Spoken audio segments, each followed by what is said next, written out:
Sir कसं आहे logic काय देताय तुम्ही हे पहिले लक्षात घ्या.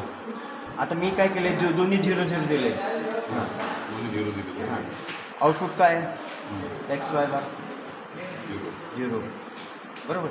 हां आता हे दोन्ही काढतो मी आणि हे हाय देतोय 5 वर. दोन्ही हाय आले पाहिजे माझे बरोबर.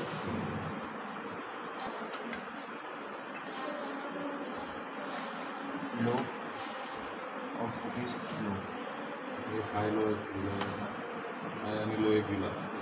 दोन्ही लो हाय आणि लो नाही चालणार. डिमॉर्गन्स आहे ना. एक तर हाय द्या किंवा लो द्या. तुम्हाला ती दाखवतो.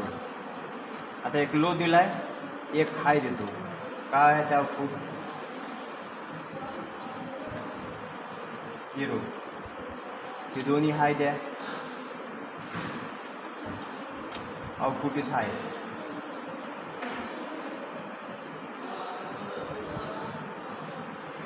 दोन्ही दिलं तर आउटपुट काय येतं तुम्हाला इथे ह्या ठिकाणी 1. 1-0 जर दिला तर आउटपुट इज लो. 0-0 दिला आउटपुट इज लो. त्यांनी काय केलं हे गेट 4 गेट त्याच्यातली वापरली. आउटपुट इथं कंटिन्यू हाय दाखवतो तुम्हाला.